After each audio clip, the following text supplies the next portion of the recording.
I want my TV. It's my TV. And I want it now. Hey there guys, this is Frank Ireland here, coming at you with a brand new video to talk about something that's very near and dear to my heart. I can't believe it's happening. I'm so excited that it's happening. And before I talk about it, I gotta give a little bit of a backstory. So about 8, 9, 10 years ago, I went to LA to go to film school. And back home in New York, everyone would be asking, hey, what's going on in LA? How's it going? How are you doing? And instead of, responding to everybody, I thought, hey, it would be really cool and fun if I were to make a show called The Frank Ireland Show. And I would make these videos and talk about my top 5 favorite things, what's going on at school, share a little bit of clips and, just adventures that I'm going on with my new friends. It was so cool just to send that back home, to say, hey, this is what I'm doing, and it was a way to interact with my friends. During that time, I actually got fans of The Frank Ireland Show, just genuinely. One of them was Stewart Schuster. He became a fan through my videos, and I didn't get to meet him until about 2010. We went to the signing for Scott Pilgrim. Me and my friend Alan, we went to the signing, and he said, oh, my friend Stewart's going to be there. And I was like, oh, Stewart. And he's like, yeah, he's a fan of your show, and he's like happy to meet you and things like that. So we get there, and I meet Stewart, and he's like a spitting image of Hooper from Jaws. Balls. We took the one famous selfie, and that's the only photo that exists of us together. So 10 years after that infamous photo, we're still best friends. We keep in contact through Twitter. The thing that I really like about him is that he keeps track of what movies he watches throughout the year. He'll keep track, like, today I watched this, today I watched that. He's very meticulous on that. He'll post it on Twitter, he'll post it on his letterbox. He's really great at that. But they're always highfalutin movies. They're always like a Criterion Collection or a ultra film classic by Robert Altman. He's really into that kind of film cinema, the deep roots of film. And I appreciate that, I really do, but I always look at those things and I'm like, you know what? He needs to watch some underrated bullshit. He needs to watch some underrated classics that are good, and he needs to watch some shit like this utter crap. And just as a laugh, on January 13th, right before my birthday, I'm watching this movie, Alaska. It's a movie I've been wanting to see since I was a kid. I had recently found it at Savers for $3. So I'm like, I gotta watch this movie, Alaska. And it's this forgotten kid classic from the 90s, where it's these two kids, and they're like, I'm gonna go find Dad! And there's a polar bear, and there's Charlton Heston. On June 8th, Sean and Jesse Barnes did something about it. Dad's still alive. He'd survive no matter what. And you guys are just gonna give up on him. So as I'm watching the movie Alaska, I'm scrolling through Twitter, and I'm like, what's going on the timeline? And I see, of course, Stewart is posting all his movie reviews. He posted Quiz Show, Burn After Reading, Children of a Lesser God, A Glimpse into the Mind of Charles Swan. And as I'm sitting there watching Alaska, and I'm just thinking to myself, I'm like, Stewart is like this awesome truck. This 4-wheel drive truck that's clean, never left the garage, and when it does, it goes to a car show. And I'm like, Stewart, you gotta take that truck out 4-wheel driving in the mud bog. So, just for a laugh, just for fun, just to do what I always do, I try to spam people every once in a while. I'm like, I'm gonna spam Stewart with 101 movies that he should watch before 2020. So as I'm writing a list, I get 8 movies deep, and I'm like, you know what? It's not gonna happen. I was going to make 101 movies that Stewart should see before 2020, but I'm not going to. But here's 8 of them. And he took up the challenge, and this is, and I quote, if you make the full list, I pledge to watch each and every one that I can find, and maybe even make some YouTube videos about it. And I'm like, fuck you, Stewart, I'm going to do it. So I started making the list of 101 movies that Stewart should see, and he's actually doing it. He's 4 videos in deep. He made an introduction video, and he did 3 reviews. And that's awesome. This video is going to be a response to the first 10 movies I challenged him to. And throughout the year, I'll do the other ones. But right now, I'm going to do the first 10 movies I challenged Stewart to watch. So the first on the list is The Pledge. I made a promise. I intend to keep it. And I saw this in the theater. And I know what you're saying. What, Frank, you saw The Pledge in the theater? Well, let me explain. My mom loves movies. She doesn't care if it's an actual bad movie. If she likes it, finds it entertaining, and it doesn't go too long, it's a good movie, she loves it. For example here, I grew up with different movies. This is Charlotte's Web on the same VHS tape with Die Hard 2 and Presumed Innocent. That's how I grew up. So I would watch Charlotte's Web, and it would play on till Die Hard 2, and then I'd watch Presumed Innocent. That's how I was, because I was that kid. My mom didn't care what movies I watched. She's like, I'm going to watch a movie, you're going to come with me. And one of them was The Pledge, and this was way back in 2001, so I would have been 10 years old. And this movie left a huge impact on me. I could only remember bits of it. I remembered that Benicio del Toro got his head blown off, and there was like a whole like bloody scene. I was like, holy shit. But I remember the infamous ending of how the crime never got solved. Spoiler alert, but this whole video is going to feature spoiler alerts because I'm just going to talk about these movies in general and how they affected me. But at the end of this movie, they don't solve the crime. They never catch the killer. And I remember that like affecting me like, oh my god, the guy they were trying to catch, the guy with the little porcupines, was never caught. And like you see him like a glimpse in the beginning of the movie, and at the end he's in a car wreck, and they never solved the crime. And that had a huge effect on me for years, and I've been wanting to see this ever since then. It's been like 18 years since this movie came out. And I'm at, Savers, and Savers has a lot of great movies, and this was one of them. I was like, holy shit, The Pledge. So I picked it up. It's an old DVD. It's one of these old cardboard boxes. And I watched the movie, and it was just fantastic. It's like one of the best, like, underrated movies ever. I'm like, why does no one talk about this movie? It's so good. There's so many good performances. It's got Aaron Eckhart, Helen Mirren, Robin Wright Penn, Sam Shepard, Jack Nicholson, and I think it even has Harry Dean Stanton in it, and it even has Tom Noonan in it from like Last Action Hero. It has everybody in here. Oh, Mickey Rourke! Mickey Rourke has like a quick cameo in this, and it's so fucking good. Yeah, it's a great movie, and I've only watched this twice in my lifetime. Once when I was 10 years old in the theater, and then what am I now, 28? I don't know. And I don't know how old I am. But yeah, all these years later, I'm like watching this, I'm like, this is so fucking good. But yeah, this was number 1 on the list. Somewhere between the law of the wild and the nature of man lies the edge. I'm not gonna die. It's today. I'm gonna kill the mother. So number 2 on this list is The Edge, and I swear to God, not all these movies are going to rhyme. The Edge, The Pledge, totally coincidence, but this movie came out in 1997. I seen this in the theater, so I would have been about 6 years old. This was about the same time Lost World came out, Jurassic Park, so I was really into that kind of stuff. And I already knew these guys. I'm like, oh, it's Silence of the Lambs, Hannibal Lecter with Hunt for October, Jack Ryan. And it's really great. I love this movie. It's a survivalist movie. It's about these guys who get stuck in the woods, and it's basically like it's almost like a dominance thing. Like Anthony Hopkins is going against Alec Baldwin, and like there's like an affair going on with the wife and things like that. But it's a great movie, and I really love the ending line when Anthony Hopkins said they died saving my life, because it's true. It's like he goes on this journey because he's always been like a shut-in guy, and then he goes on this adventure, and like he actually lives and puts all that knowledge to the test and stuff, and ends up being the guy. That's why I put it on this list. I think it's underrated. No one really talks about it. It's probably forgotten in the sands of time of movie making, but yeah, this is a really great movie. I've been to about 9 million job interviews. I'm $52,000 in debt, and I got this chip. God knows what we got going next month.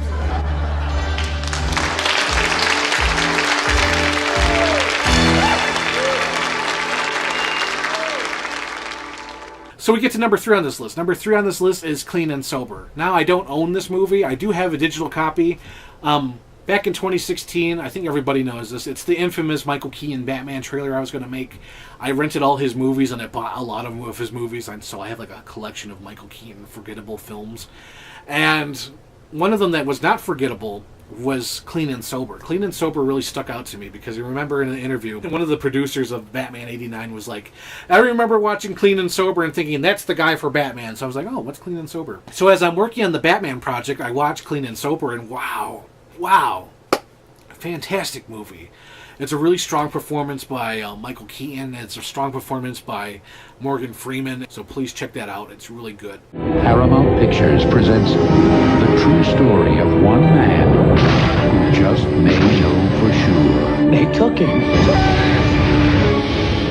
Fire in the Sky. based on the Travis Walton case. So we get to number 4 on this list. Number 4 is Fire in the Sky. It's another movie I don't own, but it's one I've only seen twice in my lifetime, and that's really stuck with me. I watched it once when I was a kid, and then I watched it again in like 2009, 2010 on Netflix streaming. It's like an okay film. It's about this guy who gets abducted by aliens, and everyone thinks his friends killed him, so it's about the drama of like, did his friends kill him? Did they not? What's going on there? But then the guy shows up, and then he says, I was abducted by aliens. And it's kind of a forgettable movie. It's not that great. But the thing that stuck with me and the thing that scarred me for life, I didn't know it until I watched it again when I was in like 2010. Because I'm like, Fire in the Sky, I know I've seen the movie. So I'm watching the movie, I'm like, I don't remember any of this shit. I don't remember any of this drama. But then it happens. The guy gets home. And then, like, he starts having these visions of the alien abduction. And he gets scared, and he goes underneath the table, and the maple syrup falls over, and the syrup falls over. And that's when it clicked with me. I'm like, holy shit, this is the scene that scared me.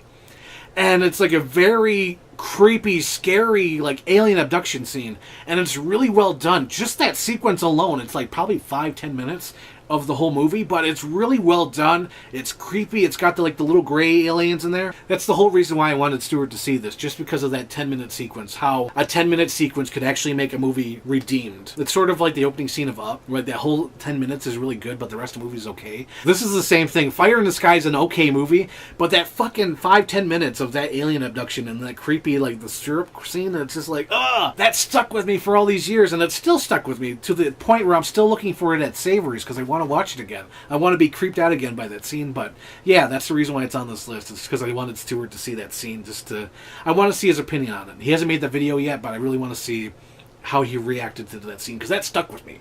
I've only seen the movie twice, and still, that scene with the alien and the grays, oh god, it's creepy.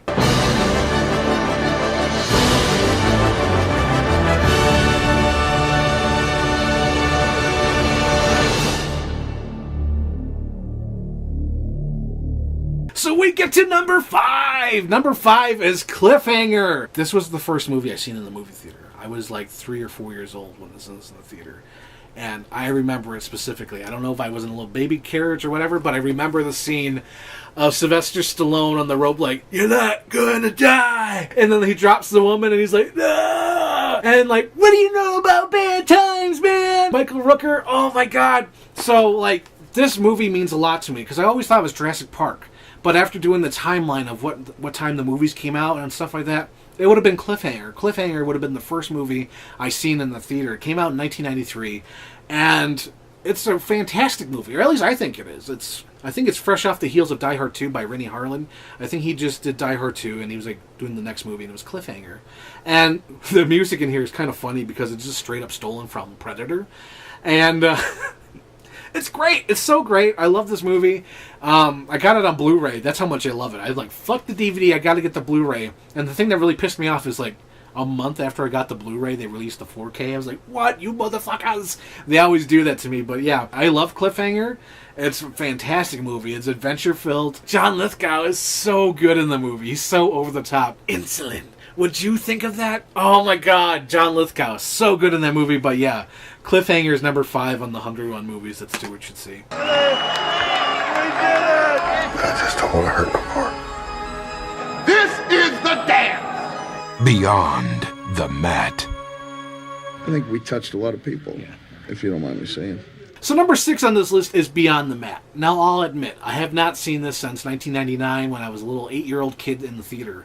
But at that time, I was so into wrestling. And I remember seeing the TV spots and the advertisements and commercials where it was like Mankind and The Rock, and it's about wrestling. I'm like, I like wrestling. I want to see this movie. And my mom's like, you love wrestling. We should go see this movie. And, oh my God. It was like one of those like limited release movies, so we had to go all the way to Elmwood to see it, and that's like all the way in the city. Usually we go to Quaker or McKinley Mall. There was only like a few screenings of it. There was like maybe 1 or 2, so we went to see that, and I remember just being like, oh my god. I don't even know what to think. I don't even remember what I thought at the time. I think at the end of the movie, I was like doing the little kid logic where I'm like, I like that movie. It had Mankind in it. But I think that the thing that really stuck with me is the Royal Rumble scene between Mankind and The Rock, where Mankind just keeps taking shots with the steel chair. and like his wife getting very emotional and stuff like that. I think that's what stuck with me, but that's like the only scene. I don't remember anything else from the movie. But it's number 1 on my Netflix queue, so I'll get that soon. So I'll give you an updated review hopefully in the next video. But yeah, I don't remember Beyond the Mat other than I'm a little 8-year-old kid and I want to see this movie. And I think at the end of the movie I was like, oh, I like that because I had wrestling. And I think at the time I was like, what happened to Mankind or something like that. But I don't remember all the details about it. But I do know that it's a very dark look at wrestling. And that's like a heavy look at an 8-year-old kid like, oh my God, you watch this when you're 8 years old?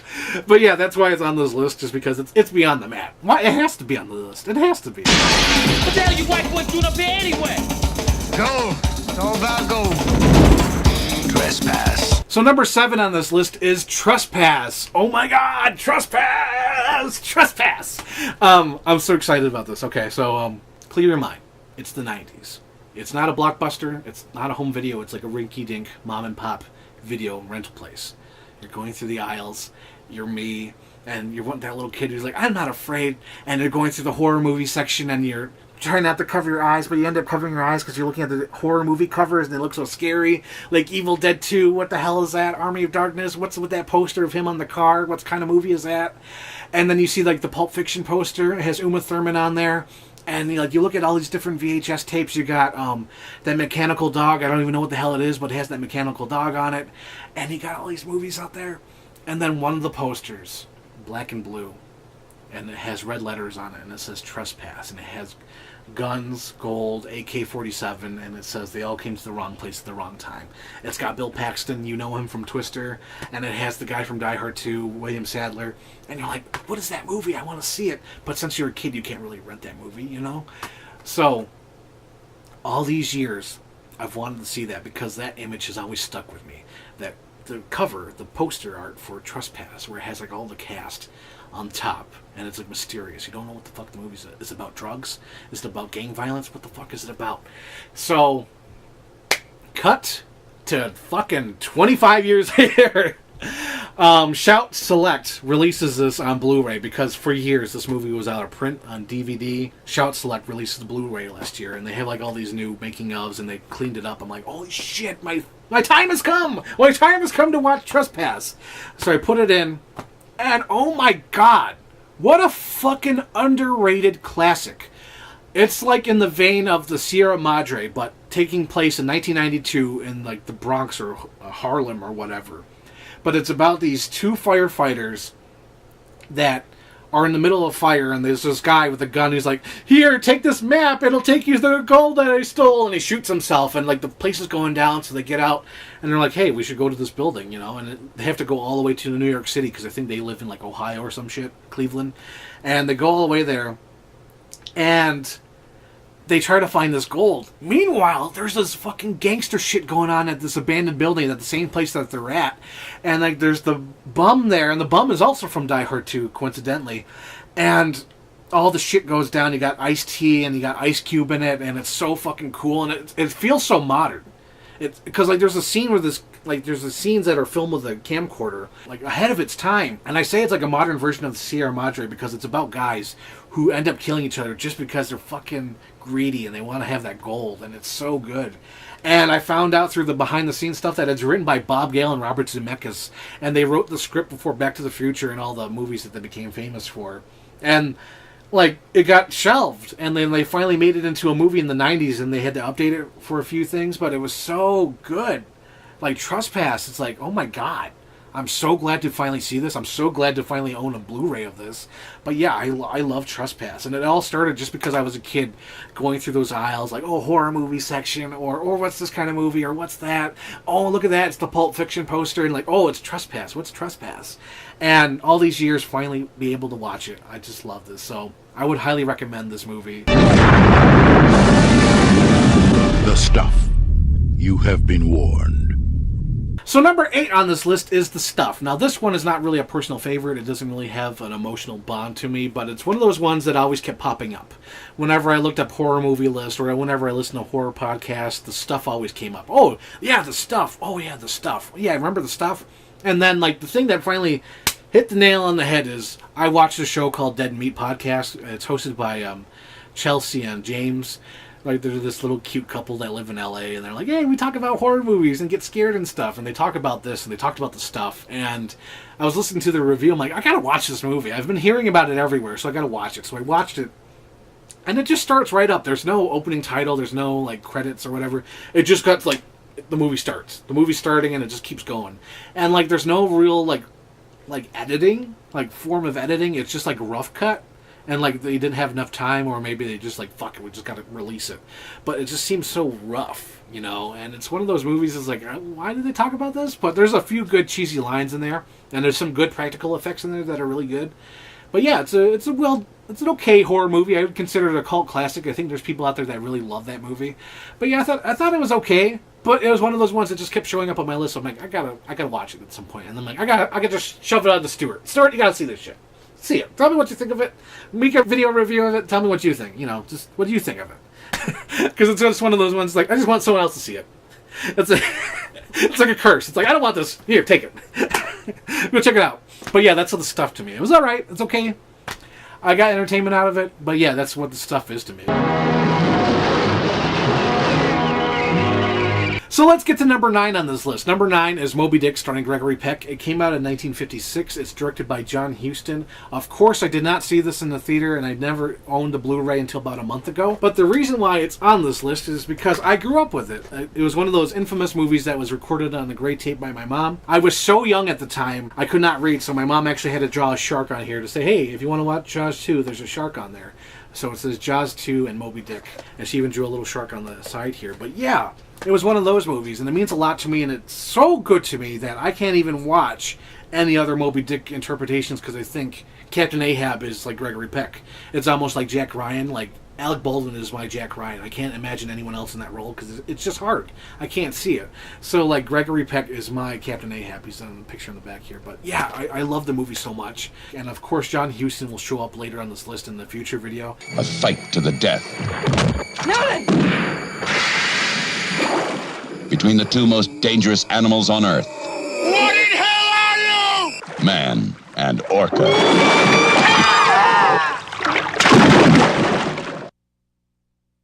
So we finally reached number 10 on this list. Number 10. Diamond Cutter. Anyway, number 10 is Orca. Now, this is one of those ones I did grow up with on VHS. It was one of these gray tapes. I couldn't find it for this video. Hopefully it'll be ready for the next one. But on that VHS tape, it was Tentacles and Orca. Both of them are like low-rent rip-offs of Jaws, and Orca is one of my personal favorites. Orca has Richard Harris in it. Most people know him as Dumbledore in the first Harry Potter movies. I personally know him as Nolan from the movie Orca. And Orca also has one of my favorite actresses of all time. I think she's so beautiful. I think she's so sexy. Even at her old age now, she's like 80 years old. But I'm like, oh man, she's still got it. She's still fantastic looking. She's like Elizabeth Hurley before Elizabeth Hurley. Her name is Charlotte Rampling. She's really great in this movie. It's just a childhood favorite, and that's the reason why it's on this list. I just want someone else to watch it. I want someone else to watch it with fresh eyes. I want to share that experience with somebody else, and I'm hoping Stewart likes the movie. If not, at least see some golden nuggets in that movie, like, yeah, that performance is good, or Charlotte Rampling is really great in that movie. Something like that. That's all I expect. So that was the first 10 out of the 101 movies that I want Stewart to see. I think they're really great movies. Some of them are guilty pleasures. Some of them are just ones like, yeah, watch that movie. Or some of them are like, I haven't seen that yet. Tell me what you think. And some of them I just want to see with fresh eyes, like Orca here. Because I really like Orca, but I know I'm just watching with rose-tinted glasses, and I'm just like, I want someone else to share the experience. So hopefully you enjoyed this video, and hopefully some other people can check out these movies, because like The Pledge, The Edge, Cliffhanger, Trespass, a lot of good movies on this list, and more to come. This is the first installment. Come back next time for the next 10 movies on this 101 list. So take care, guys. See you next time.